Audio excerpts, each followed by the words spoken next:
미국과 나우루의 비극, 대한민국은 예외일까요? 식생활이 서구화되면서 콜레스테롤 수치가 건강에 미치는 영향이 큰 관심을 모으고 있습니다. 미국인의 사망 비율 중 콜레스테롤이 주 원인으로 알려진 동맥경화와 심장병 등 심혈관계 질환이 부동의 1위를 차지하고 있으면서 고콜레스테롤증 환자의 숫자가 기하급수적으로 늘고 있다는 반갑지 않은 소식이 들려옵니다. 미국의 총인구는 3억 2,400만 명에 달합니다. 지난 10년 동안 혈중 콜레스테롤 강화제를 복용하는 환자의 숫자는 1,300만 명에서 지금은 3,600만 명으로 늘어났습니다. 콜레스테롤 수치가 위험 수위에 근접함으로써 잠재적 환자로 분류되는 사람도 5,200만 명에서 6,500만 명으로 늘었다는 통계입니다. 그러나 이 수치는 그냥 통계 자료일 뿐 황금손이 판단하기로는 숫자가 이보다 훨씬 더 많을 것이라는 추론을 하고 있습니다. 미국인들의 30% 이상이 콜레스테롤 수치가 높거나 잠재적 환자군에 속한다는 사실은 무서운 생각을 갖게 만듭니다. 미국인들의 육류 섭취량은 일본인들의 평균 육류 섭취량에 비해 약 4배에 달한다고 합니다. 고콜레스테롤증을 가진 사람들의 수치도 이와 비슷한 패턴을 보이고 있다는 소식이 들려서 황금손의 마음이 편치 않습니다. 즉, 지방 덩어리인 육류를 많이 섭취할수록 고콜레스테롤증을 가진 환자들의 숫자가 비례해서 많아진다는 것은 시사하는 바가 큽니다. 남태평양 파푸아 누기니 섬 북동쪽 해상에는 우리나라 여의도 면적의 2배 정도에다 인구가 만여 명에 불과한 작은 섬나라인 나우루 공화국이 있습니다. 이 섬에는 바다새들이 수백만 년 동안 배설한 분변들이 쌓여 인광석으로 변한 채 섬 전체에 매장되어 있었습니다. 비료를 제조하는 데 꼭 필요한 인광석은 한때 석유보다 더 비싼 값에 거래되기도 했던 귀한 자원이었습니다. 선진국의 진입 조건이라고까지 알려졌던 국민소득 3만 불을 그들은 이미 1980년도에 달성했고 가정마다에는 벤츠나 BMW 등 고급 승용차를 2세대씩 보유할 정도로 부유한 나라였습니다. 걸어서 돌아도 섬 전체를 3시간이면 다 둘러볼 수 있었음에도 그들은 굳이 자동차를 이용했습니다. 그래도 돈이 남아돌자 그들은 호주와 뉴질랜드 등지에서 최고 등급의 소고기와 양고기 등 기름진 육류들을 마구 수입하여 먹어대었습니다.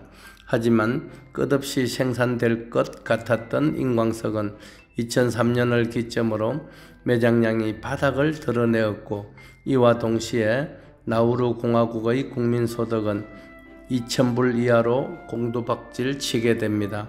지구상의 최빈국 신세로 전락한 것입니다. 더 험한 상황은 그들이 인광석을 채취하느라 국토의 대부분을 파헤쳐 버림으로써 지금은 농사를 지을 땅도 없게 되었다는 점입니다. 그들은 현재 호주 등지의 목장에서 털을 깎는 용도로 기르다가 폐기하기 직전의 늙은 양을 싼 값에 수입해서 주식으로 삼고 있다는 후문입니다. 기름 덩어리 늙은 양을 주식으로 삼다 보니 국민들의 대부분이 고콜레스테롤증이 원인이 된 당뇨병이나 비만, 고혈압, 심장병 등 만성질환을 앓고 있습니다. 돈이 없으니 치료도 제대로 못하고 그저 병을 안고 죽는 날만 기다리는 사람들이 태반이라고 하니 안타깝습니다. 식생활의 패턴이 급격하게 서구화되는 추세로 볼 때 우리나라도 태평양 건너 미국이나 나우루 공화국의 상황을 강 건너 불 보듯 방관할 처지가 못 된다는 판단 때문에 걱정이 됩니다.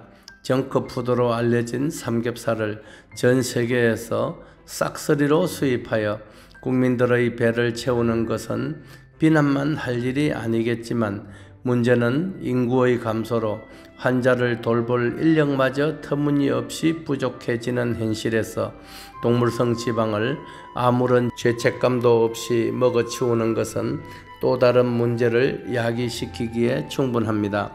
미국이나 나우루 공화국의 예에서 보듯 동물성 지방은 섭취 후에 일정 기한이 지나면 섭취량에 비례해서 반드시 문제를 발생시키는 까닭입니다. 비만증을 가진 청소년이 급격히 증가하는 것도 이런 식습관과 무관치 않습니다. 그럼에도 국민들의 건강을 지키고 안전을 보살펴야 할 정부에서는 한우와 한돈 농가의 눈치를 보느라 다량의 육류 섭취가 끼치는 폐해에 대해 국민들에게 계도하는 것을 꺼리고 있습니다. 직무유기를 범하고 있는 것입니다. 긴 안목에서 국민들의 건강을 염려한다면 이런 상태를 계속 방치할 수는 없습니다. 금년도 국방 예산이 50.1조 원입니다. 추산이긴 하지만 금년도 국민 총 의료비는 260조 원에 이를 것으로 보입니다. 국방 예산의 5배 이상이 국민들의 의료비에 투입되고 앞으로 그 액수가 기하급수적으로 늘어날 것이라는 예상은 의료비로 인해 나라가 망할 수도 있다는 불길한 예감을 들게 만듭니다. 중국의 속담이긴 하지만 우리의 상황과 비슷해서 옮깁니다. 젊은 시절 부지런히 일해서 돈을 모았다가 늙은 후에 병을 얻어 번 돈을 병 고치는 데 다 쓰고 죽는다. 이 말이 틀렸다고 부정할 사람이 있을까요? 황금손의 주장은 이렇습니다. 병이 있으면 약도 있다는 것이 진리일진데 몸에 해로운 동물성 지방의 섭취를 줄이지 못할 바에는 섭취한 지방을 분해시키는 식품이라도 동시에 섭취함으로써 피해를 최소화시켜 나가도록 하자는 것입니다. 일반적으로 혈전으로 불리는 혈중 콜레스테롤은 탄소, 즉 카본과 수소, 하이드로젠의 단순 결합체입니다. 황금손이 섭취를 그토록 강조하는 해죽순차나 신단, 토디팜 제거리 등에 함유된 주성분은 OH-로 표기가 가능한 수산기인데 이것을 섭취하면 콜레스테롤인 CH와 혈액 속에서 결합하여 H2O, 즉 물이 됩니다.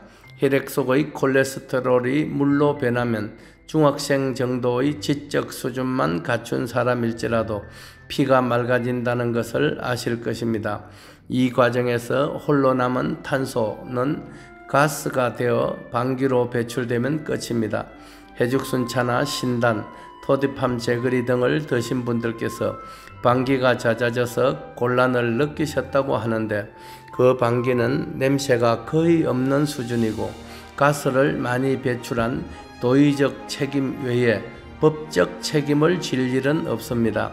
한편 근래에 시판을 게시한 토디팜 제거리는 드신 분들마다 이튿날 바나나를 수확하는 즐거움을 맛보고 숙면을 취했다는 찬사가 이어짐으로써 개발자인 황금손의 가슴을 벅차오르게 합니다. 잘 먹고 잘 싸고 잘 잔다면 건강은 문제될 것이 없습니다. 여러 다양한 아미노산과 식이섬유를 다량으로 함유한 해죽순과 토디팜 제거리는 카페인 대신 뇌를 안정시키는 플로로탄닌이라는 물질까지 넉넉하게 지니고 있음으로써 어떤 식품에 첨가해도 맛을 좋게 하고 배변을 도우며 편하게 잠을 이루게 함으로써 명성을 더 높이고 있습니다. 근래에는 해죽순과 토디팜 제거리를 드신 분들께서 두뇌 활동이 정진되는 것을 경험했다는 글을 부쩍 많이 보내오고 있습니다. 고콜레스테롤증을 앓다가 이들 제품을 드시고 수치가 정상으로 돌아온 경우는 너무나도 많아서 일일이 언급하기도 그렇습니다. 경험을 능가하는 수단은 없습니다. 해죽순과 토대팜 제거리는 인류의 역사를 새로 쓸 귀중한 하늘의 선물임을 확신케 하는 신새벽입니다. 더 늦기 전에 설탕 봉지를 쓰레기통에 버리시고 해죽순이나 토대팜 제거리와 친해지십시오. 부귀와 명예도 건강을 앞설 수는 결단코 없습니다. 2020년 경자년 새해가 밝은 지도 일주일이 가깝습니다. 연로하신 부모님께 해죽순차와 토대팜 제거리를 선물하는 것이야말로 최고로 멋진 새로운 효도 방법입니다. 다가오는 음력 설날에는 해죽순차와 토대팜 제거리를 연로하신 부모님께 선물하신다면 세상에서 가장 멋진 효도를 실천하는 일이 될 것입니다. 아울러서 세계에서 가장 낮은 출산율로 국가 존립이 흔들리는 큰 위기에 처한 대한민국을 출산 강국으로 만드는 일에 최우선의 정책적 방점을 찍을 수 있도록 황금손은 최선의 노력을 다하겠습니다. 우리나라가 나우루 공화국처럼 망해버릴 수는 절대로 없는 까닭입니다. 2020년 정월 초 엿새날 미얀마의 새벽도 황금손이 먼저 깨우겠습니다. 감사합니다. 2020년 1월 6일 이른 새벽에 새벽을 깨우는 사나이 해죽순 개발자 황금손 배대열 올림. 유튜브에서 배대열의 세상만사를 검색하신 후 구독과 좋아요 그리고 알림과 함께 지인님들께 공유도 부탁드립니다. 세상을 이롭게 하는 좋은 동영상으로 보답드리겠습니다.